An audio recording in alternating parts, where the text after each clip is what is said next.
Life में हर इंसान को के अंदर एक वॉर चल रही होती है सेटन की साइड से, और मतलब वो चॉइस उसको करनी होती है सही एंड गलत की, हिदायत की, कि ये साइड उसे सेटन खींच रही है एंड एक साइड उसे हिदायत खींच रही है।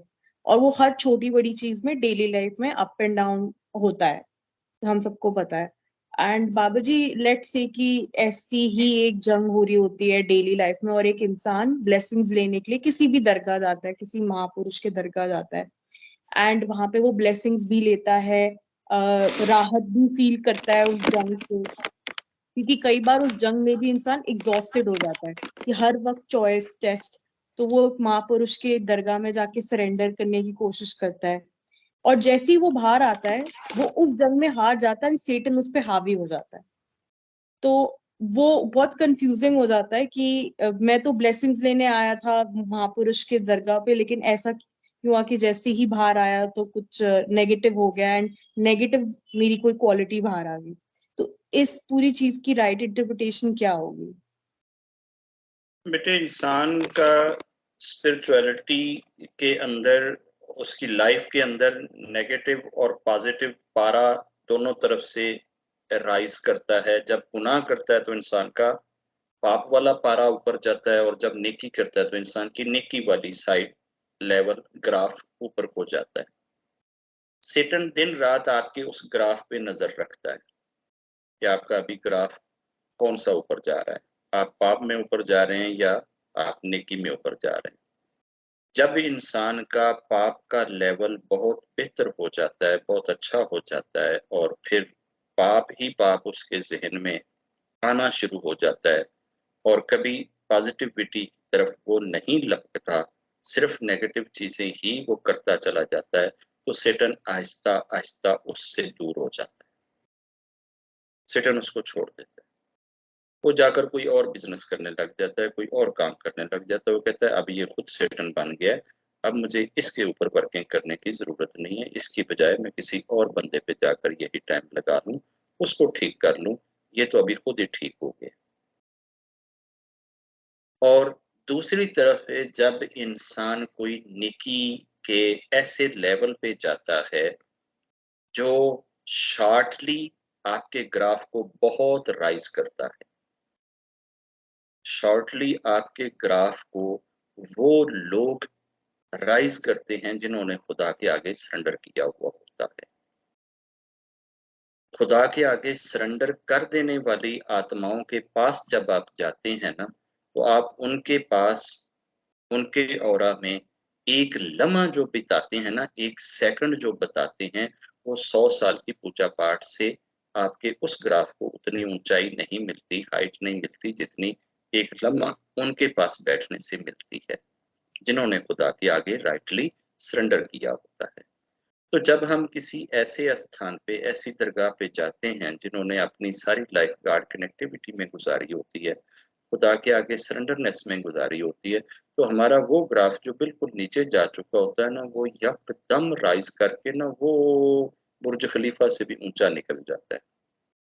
तो सेटन की दूर से नजर पड़ती है कि ये क्या हो गया, इसको तो मैंने वो 1 लाख डिग्री सेंटीग्रेड नीचे कर दिया था, और ये यकदम इतना हाई कैसे राइज कर गया।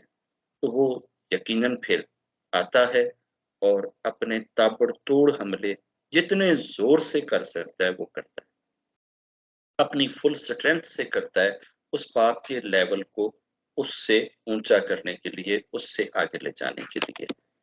तो जो ही आप ऐसी किसी स्थिति से, अवस्था से आप निकलते हैं, तो सेटन को हद से ज्यादा शॉक लगता है, 11,000 वोल्ट का झटका लगता है, और उस झटके के बाद वो जाकर, जब तक आपका वो दूसरे वाला लेवल उसके बराबर या उससे बेहतर नहीं ना कर लेता, वो टिकता नहीं। उसको परेशानी लग जाती है कि मेरी तो पूरी की पूरी फैक्ट्री नाश होगी, मैं तो आज प्रॉफिट से घाटे में चला गया, ये तो बंदा इधर चला गया तो मैं तो इधर रह गया। तो वो यकीनन उसके साथ ही वो चीज जो है वो उसी वक्त वो राइज करेगा, और आपके माइंड में, जहन में, ब्रेन में, सर्कमस्टांसेस में ऐसी चीजें फिट करने की और सेट करने की कोशिश करेगा कि ताकि आप कोई ना कोई ऐसा गलत काम, कोई ना कोई ऐसी नेगेटिविटी, ऐसी कोई चीज जरूर करें जिससे आप अपनी की गई झोली की कमाई जो है वो गिरा ले या उसको खराब कर ले। अमूमन दरगाहों से हाजिरी देने के बाद जब आप निकलते हैं तो सेटन आपके शर्मो हया को अटैक करता है। ये शॉर्टकट होती है बंदे को गुनाह के लेवल को राइज करने के लिए। ये आसान तरीका होता है और यही वो बेस होती है जिसके ऊपर सारी अमानत खड़ी होती है। अगर नीचे से आप पिलर को यूं करके हिला दें ना तो 21 मंजिला इमारत भी ऐसे हिलेगी या डामाडोल हो जाएगी। तो वो उस बेस को वीक करता है, कमजोर करता है, उसके ऊपर वो अटैक करता है। वो फौरन आपको ऐसी चीजें दिखाएगा, ऐसी थाट आपके सामने लाकर खड़ी करेगा, ऐसे सीन आपके सामने लाकर खड़े करेगा, ऐसे चेहरे लाकर खड़े करेगा जिससे आपकी वो वाली जो लस्ट वाली फीलिंग्स, पाप वाली फीलिंग, गुनाह वाली फीलिंग जो है ना वो ऊपर को जाए और वो वाला लेवल जो नेकियों का राइज हुआ था उस रब के बंदे के दरगाह में हाजिरी देने के बाद उस लेवल को वो ताकि मात कर सके, नीचे ला सके। तो जब भी आप कभी किसी पढ़े लिखे इंसान के पास जाए ना तो अपनी जबान की बड़ी हिफाजत करें। पढ़े लिखे इंसान के सामने जबान खोलते हुए 100 बार सोचें कि कहीं कोई मिस्टेक ना हो जाए, कोई गलती ना हो जाए, खता ना हो जाए, ये पकड़ लेगा।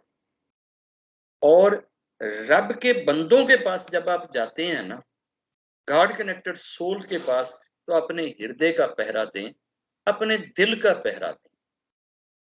दिल ना कहीं गलाजत की तरफ भाग जाए, ये ना कहीं बेगैरती की तरफ लपक जाए, इसके अंदर कहीं लस्ट की किरण जो है ना वो लौ ना रोशन हो जाए और ये बेहयाई की तरफ ना चला जाए।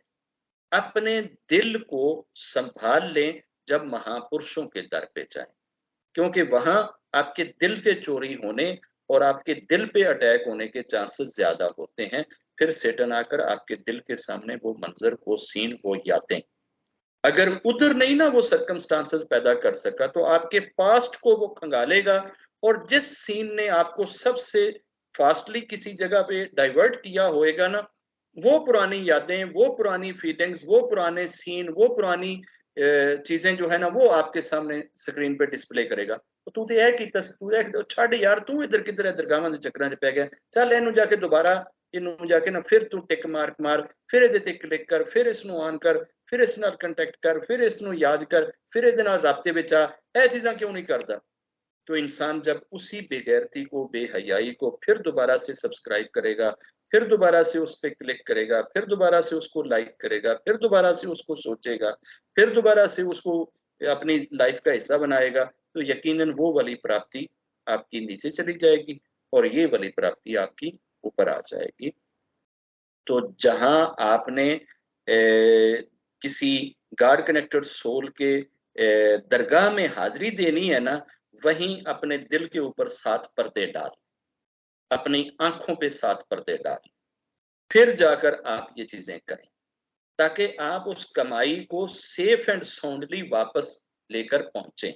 अदरवाइज वो वहीं की वहीं लुट जाएगी जिधर आपने कमाई है। एक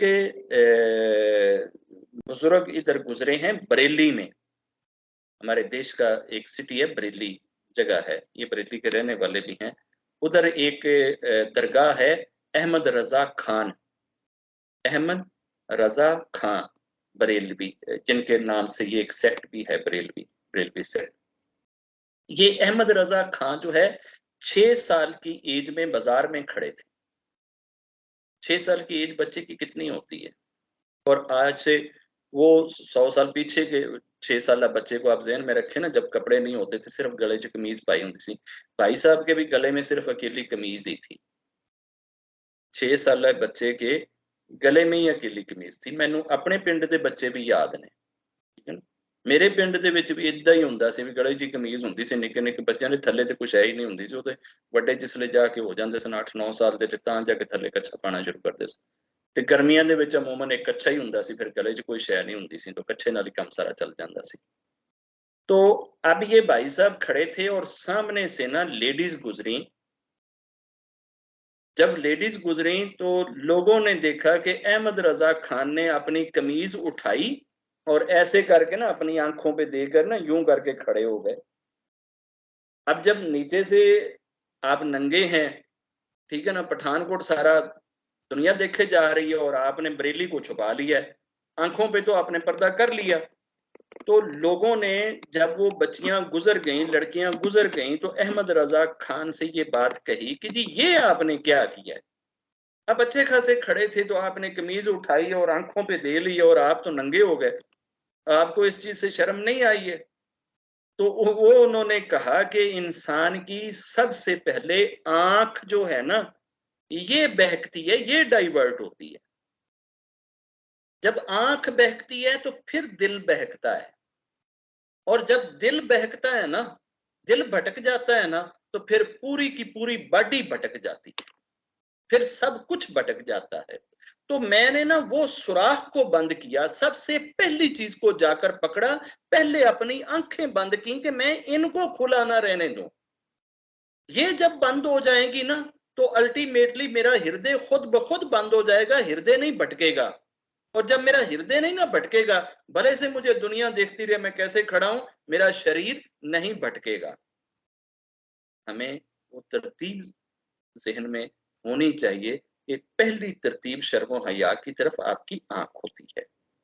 हया आंख के जरिए से निकलता है और आंख के जरिए से ही आप में सेव रहता है, महफूज रहता है।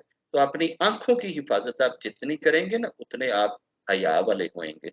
और ऐसी जगहों पे जाएंगे ना, तो अगला अटैक जो है ना, वो वाया आंखें ही आता है।